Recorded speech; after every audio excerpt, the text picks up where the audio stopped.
You ever have that feeling?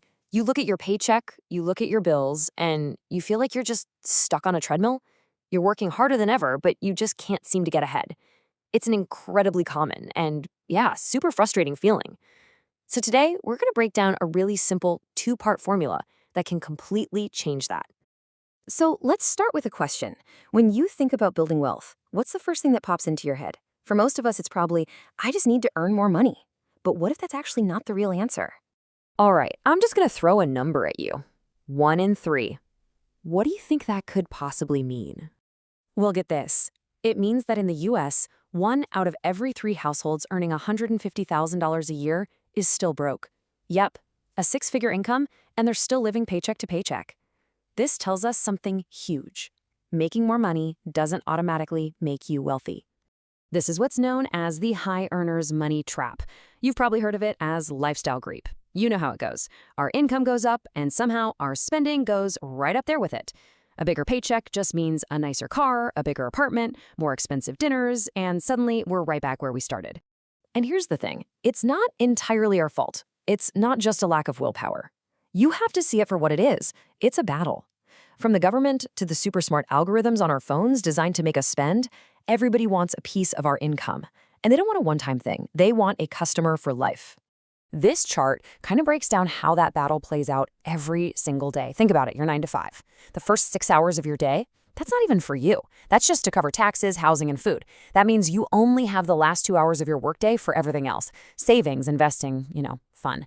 The wealthy, they've learned to flip this whole model on its head. So how do they do it? What's the secret? Well, they use a system called pay yourself first, and it's all about one thing: reversing that flow of money. So here's the absolute game changer. Before the government gets its cut, before your landlord gets paid, before you even buy a single coffee, you are the very first person who gets paid. A portion of your income is automatically siphoned off into your investments. And the magic word here is automatic. I mean, the government's smart, right? They take taxes automatically because they know you won't have the money later. You just need to be that smart for yourself. You set up a system. Your paycheck lands, a percentage is immediately swept into your retirement account, and then you just live off what's left. No complicated budgeting, no need for iron-willed discipline. It's just a simple, powerful system. And this isn't just some theory. We actually have the data on what works. Fidelity analyzed hundreds of thousands of their 401k millionaires, and they found a formula. And we're not talking about high-flying executives here. These were ordinary people who just automatically saved 14% of their gross income, plus a little boost from their employer match. But look, saving the money is only half of it. How they invested that money is key.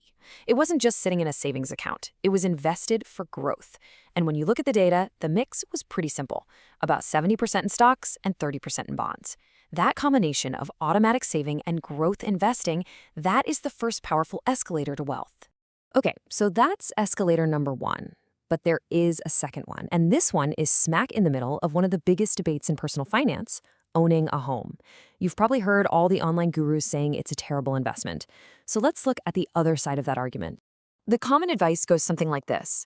Renting is flexible and it feels cheaper. You can just take all the money you would have spent on a down payment and maintenance and invest it in the stock market instead. It sounds great on paper, but the counter-argument is kind of brutal. In the real world, most people just don't do that. That extra money just gets spent. And the result of that real-world behavior, it shows up in one single massive number: 40 times. In the United States, the average homeowner has a net worth that is 40 times greater than the average renter. Let's put that in dollars. We're talking about a net worth of over $400,000 for homeowners versus just $10,000 for renters. That's not a small gap. That's a chasm.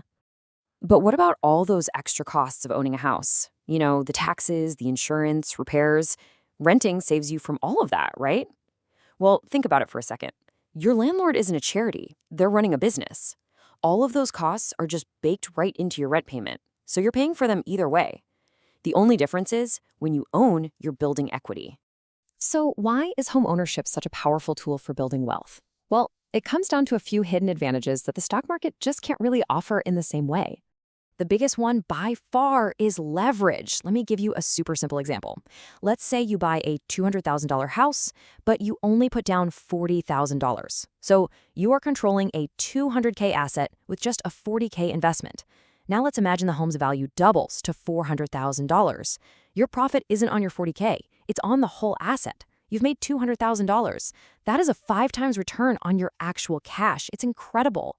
So this whole strategy really works because of 3 key things. First, you get that massive leverage. Second, it basically becomes a forced savings account because every single mortgage payment you make builds your ownership stake.